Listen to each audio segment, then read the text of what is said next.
thank you everybody for coming tonight. It's not every night or every weekend that somebody gets to be the center of attention, I suppose. And I'm not normally the type of person that likes to be the center of attention, so it's unnerving, if you want to say. I guess I'd like to extend to everybody, first of all, a thank you for coming out on a night like this. We've had such a lousy summer when it comes to weather. When we get a nice night like this, I'm sure everybody would like to be at home on their deck or something. So thank you very much for taking the time tonight to come out to this. There are several people that I think I need to thank specifically. First of all, it would be Lois and staff here at this facility. As Gary just said and Phil said earlier, this is the third launch, so they've been quite busy this summer in doing this type of thing, and this is well past their hours. The facility usually closes at 5 and 8 in the evening, so anytime they put this off, it's a lot of extra time and effort goes into it. So thank you for Lois and all the girls up there. A couple of people that probably are not very, most of you people might not be familiar with, and I wasn't familiar with until I got into this project. Freak Designs, Gary. Who was the gentleman that designed the cover? What's his name? Sorry, Adam Freak. Adam Freak. Adam Freak was the man who designed the cover. And there's some things that are out of your hands when you're a writer or an author. And one of them is actually somewhat designing the cover. And Adam sent word to Gary, and Gary sent it on to me about what they were planning to do with the cover. And he wanted me to send in a picture of the old Anglican cathedral. Now, what he was going to do with it, I wasn't sure. So when Gary emailed me a couple of months ago a picture of the final copy, I was very, very pleased. If you look at the cover, it's exactly as I wanted it. It was something my daughter, when she looked at it first, she said, "Dad, it almost looks haunting." And I think that kind of fit in with the theme of the book very well. Another person I would like to thank very much is Iona Bolgen.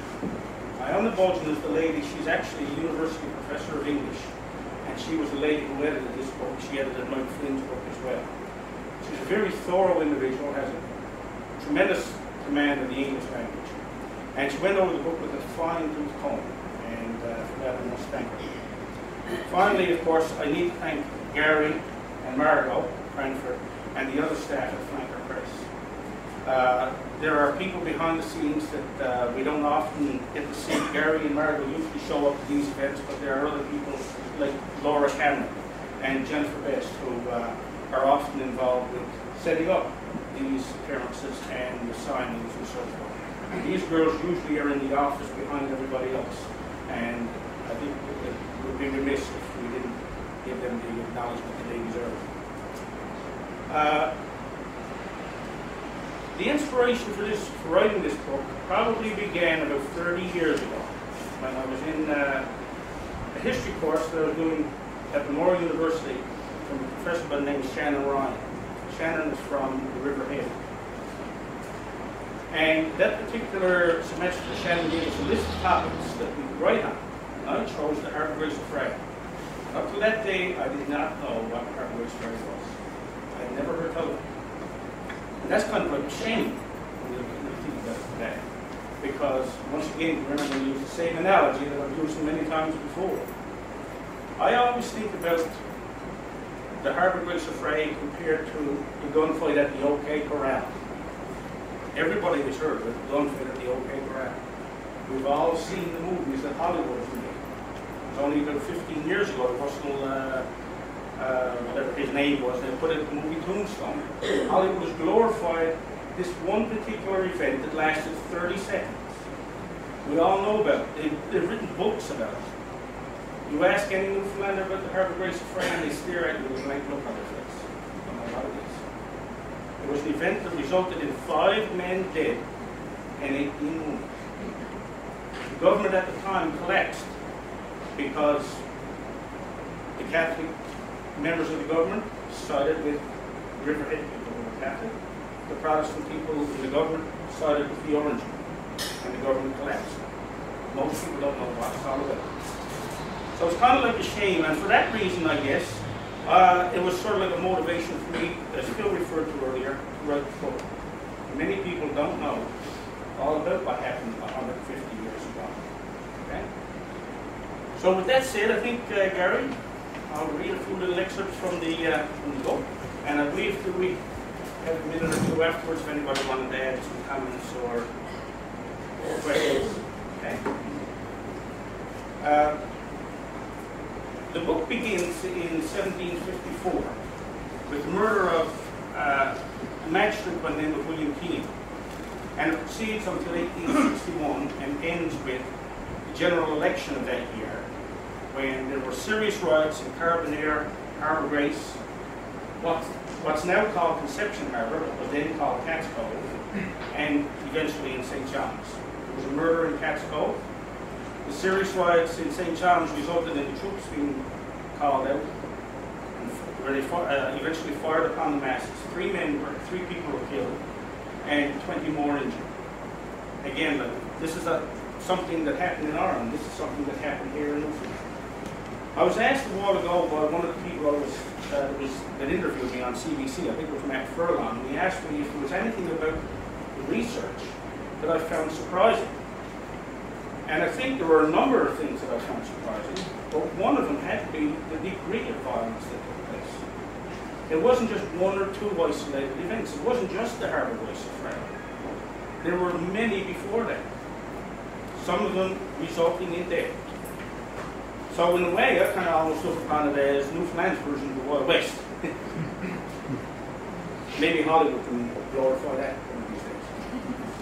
Anyway, the first little excerpt I'm going to read to you comes from chapter 3, which is called The Uprising of the United Irish Society. Gary referred to this a few minutes ago. And if I can simplify what the United Irish Society was, it was almost like an ancient version of the IRA. The Irish Republican Army. We are all familiar with the Irish Republican Army. The United Irish Society, or UIS, was an organisation in old Ireland 200 years ago that was dedicated to the overthrow of English rule in that country. And in 1798, they instigated a rebellion that was put down by the English Army in a matter of only a few weeks or a couple of months. What is not so well known, however, is that there were members of the United Irish Society here in Newfoundland. And in St. John's, the rebellion that I wrote about here, it was the only incident outside of Ireland where the United Irish actually attempted to rebel in the entire world. So anyway, I'm going to read a couple of little pages here for you. After 300 years of European occupation, the port of St. John's still had few amenities by the turn of the 19th century. Narrow, rutted streets, not much more than pathways, were lined by unpainted, nondescript buildings. Hogs, dogs, fowls, and rats wandered the alleyways, vying for the same morsels of rotten sustenance that lay about steaming ditches. In the east end, fish flakes on tall spruce poles hid the moving mass of offal that gave the place its repulsive name, Maggie Cove. The stench of fish permeated everything. Rough and vulgar sailors from both sides of the Atlantic claimed this ground, mixed with equally rough and vulgar women who were willing to trade sex for money or liquor. There were signs of decency and progress amid all the filth and depravity, however. Both the Church of England and the Roman Catholic Church had constructed houses of worship, relatively small buildings at this point, but each with its own promise of growth.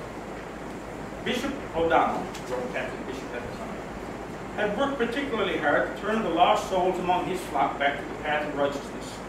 There was even talk of schools for the education of the young, with missionaries from the Society for the Propagation of the Gospel speaking the loudest. Law of a sort had existed for many years, though no real courthouse could be found amid the countless taverns. Fort Townsend, heavily armed and imposing, crowned the skyline above the cluster of buildings below, its image reminiscent of an earlier age when feudal lords ruled over their own fiefdoms. To the east, stood the much older but still operative Fort William.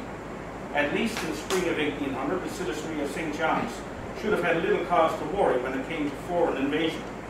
One could hardly have expected that the actual threat would come from within the ranks of the Newfoundland regiment. Rumblings of discontent were not unfamiliar to officers of His Majesty's military during this period. Everything from excessive drill to inadequate rations generated its share of complaints. But the word around the officers' mess in the spring of 1800 was much more serious than grievances over spoiled food. Rumours were being repeated about attempts by the United Irish Society to enlist Irish soldiers from the regiment and to join as many as 400 citizens to overthrow the military and take control of the town. The officers had learned that Governor Waldegrave may have been aware of the seditious intent of Irish soldiers as early as the previous summer. Indeed, these rumours of mutiny and treason were soon confirmed for General Spirit by a most unlikely source.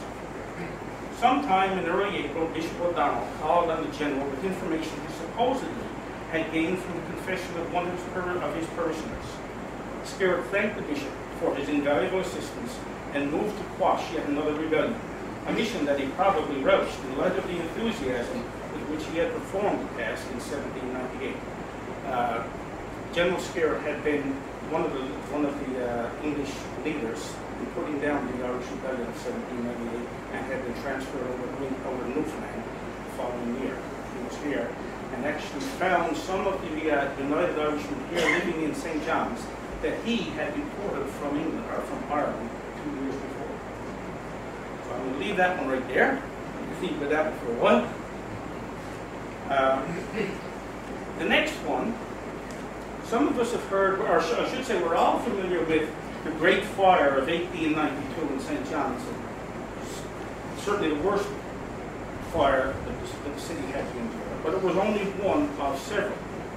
There was another great fire in 1846 that was almost as devastating, and there was one in 1817. Now 1817 was infamous for a number of years, for a number of reasons. It was called the Winter of the Riots. In our history books, we sometimes see this term, the Winter of the Riots. The rouse was an Old English term, an Old English and Irish term for a rowdy or a hooligan. And in St. John's during the year 1817, gangs of rows wandered about robbing at will because of the difficult times that people were facing. I'll read a little bit to you. A savage wind howled through the evergreen trees, causing them to bend and shake in a most frightful manner.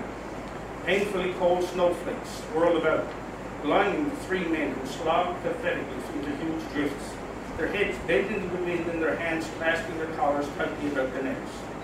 Darkness had fallen an hour earlier, making it impossible to find the trail in the midst of what was turning out to be yet another of nature's furies. It was January 19th, 1817, and already the island of Newfoundland had been nearly devastated by one storm after another, adding almost insufferable misery to a colony that was facing starvation after two utterly dismal fishing seasons. Both St. John's newspapers, the Royal Gazette and the Mercantile Journal, over the past several months have been full of notices of insolvency. It seemed that every reputable businessman in the capital city and the larger outports had gone bankrupt.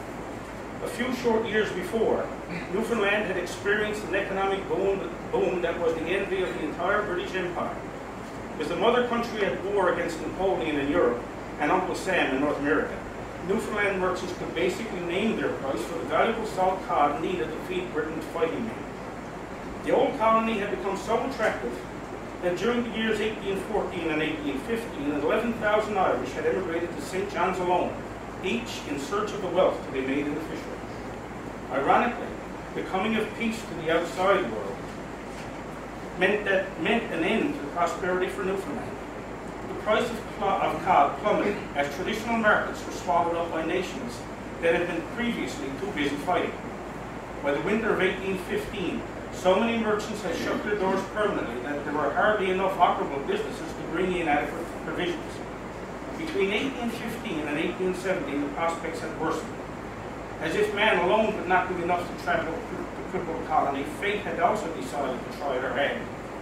On February 12, 1816, a terrific fire in the capital city leveled 120 dwellings and several important businesses, leaving about 1,000 people homeless, cold now as well as hungry.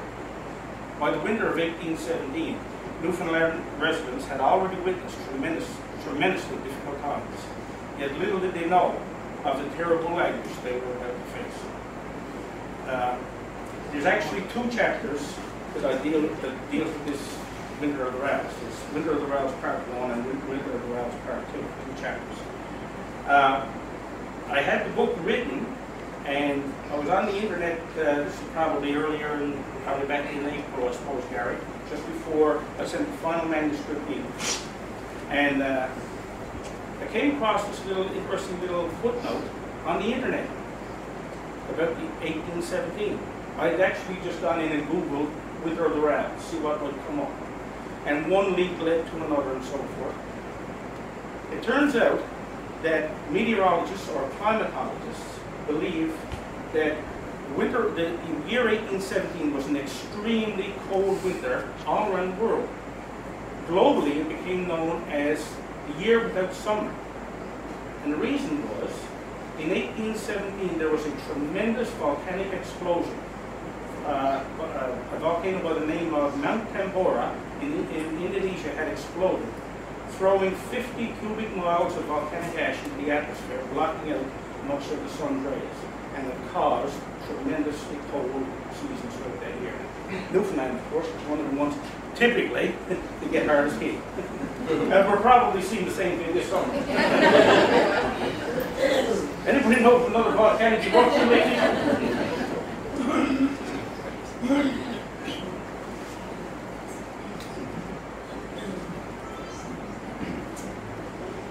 Not all the stories in the book are about elections and riots. There are a couple, of course, that were involved murders. There was one murder. It was actually written a number of years ago by Jack Fitzgerald in one of his books. I can't remember the name of the book now. 10 Steps to the Gallows or something, I think. And it was the story of Downing and Malone. These two were Irishmen who were employed by a man by the name of Robert Bray in Harbour Grace. Robert Bray, depending on the different sources you look at, Robert Bray was either a schoolmaster or he was some type of a planter or something in the fishery. He had to be somebody who was very well off. And I can't see him being a schoolmaster in 1817 or 1835 and being very well off, because he had these 2 guys working for him. And it was their understanding that Bray was well off and had money hidden on his property somewhere, so they decided to rob him. Well, they got caught 3 days later. And between the jigs and the reels, they went through the trial and everything. And one of the guys, this guy Malone, decided he was going to turn king's evidence on his friend. And so, in today's lingo, he ratted his body. And that meant that Malone got off, but Downing was sentenced to be hung. And he was hung in St. John's.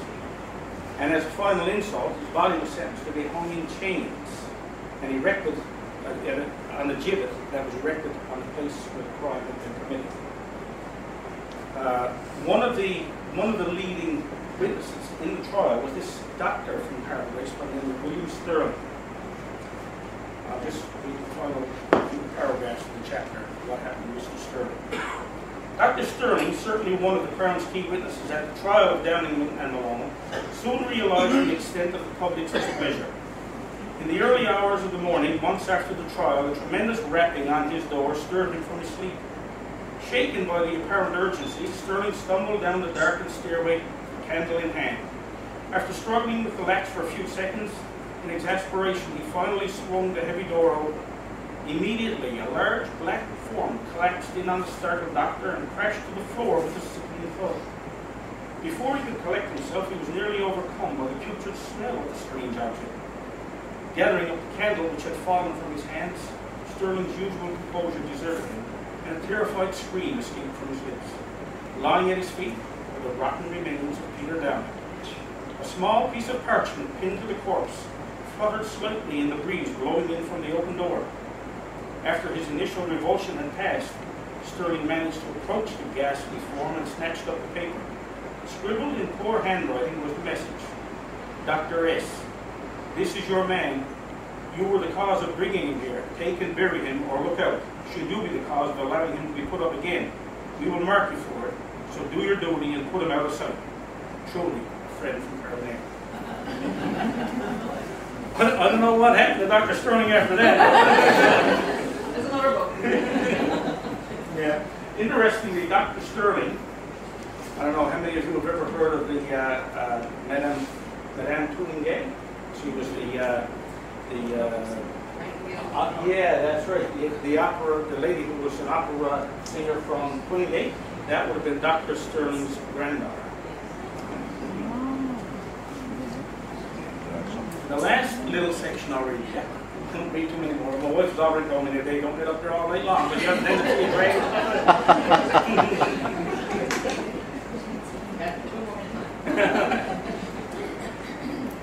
My mother's from Carabinier, and growing up many times down to Dada and Nanny's, that's what we used to call two grandparents, I remember Dad telling me stories. And one of the stories I can remember is that a man got his 2 ears cut off on Saddle Hill. Well, Dada passed on now, and he'd been, I think, interested to find out. Well, I found out who the man was and what happened to him. But actually, he would have been interested to know that it was more than one person that had his 2 ears cut off on Saddle Hill. It was 2 of them, and 2 different times. Saddle Hill was a bit of a rough spot. I know because my aunt lives on Saddle Hill. Against the advice of his friends, Henry Winton, let me just backtrack just one little bit. Henry Winton was the editor of a newspaper in St. John's called the Public Ledger. It was an ultra-conservative / Protestant newspaper, and Henry Winton was hated by the Roman Catholics, probably for good reason. So I just needed to put that in so you know who Henry Winton was. Against the advice of his friends, Henry Winton travelled to Conception Bay on business in May 1835. For much of the trip he was alone, a brave but foolhardy exhibition of his contempt for the unremitting threat of personal harm, all the more real in recent weeks since posters had appeared in St. John's and some of the larger towns, calling for the assassination of the controversial newspaperman. Satisfied that the pistol beneath his coat was all the protection he needed, Winton walked the streets of Harbour Grace and Carabinier, arrogantly defying the cold steers and whispers he knew were being directed his way. His presence in this hotbed of radical liberalism produced a feeling of incredulity in his enemies. On the one hand, they could not believe his audacity to show up in their midst, without an escort, a man who embodied the very essence of all they detested, hated for his admonishment of the lower orders, the Reform movement, but more particularly the Roman Catholic priesthood. At the same time, the opportunity which now presented itself was nothing short of answered prayers for many. Here was the perfect chance to repay Winton for his insolence. Once Winton showed his face in public, it did not take long for devious voices to whisper foul plans. But for several days, conspirators distanced themselves from the malefactor to watch his every move and await an opportune moment. By late afternoon on May 19th, the belligerent newspaperman was seen leaving Carabinier for Harbour Grace on a borrowed horse, his intention being to take the express back to St. John's at 9 a.m. at 9 the following morning. The departure was viewed by cunning eyes with eager anticipation. Winton would have something worthwhile to print in his heretical rag, and he would be taught a lesson he would not soon forget. Unaware of the plot being set in motion, Winton passed over the bridge at the southern end of town, and was joined by a familiar gentleman, Captain William Churchward of the Brig Hazard, who was also heading to Harbour Grace. After initial courtesies had been exchanged, the conversation likely switched to the troubled state of Newfoundland politics and the heavy-handed influence of the Catholic priesthood over its submissive flock. Churchward was undoubtedly subjected to quite a diatribe of anti-clerical rhetoric during his journey. Whether or not he agreed with his companion, we cannot be certain. The ascent of Saddle Hill, the infamous prominence that had to be traversed on the road out of Carabinier, was slow and arduous. As the dusty road wound through thick woods and over little brooks, a gradual incline at the bottom turned into a significant climb before its summit was reached. The saddle had a reputation of its own. It had lately been the scene of rowdy gatherings by local sealers, determined to convince or bully, if necessary, prominent merchants into paying fairer wages, demonstrations which Winton had criticized in his paper, even referring to the sealers as Conception Bay rabble.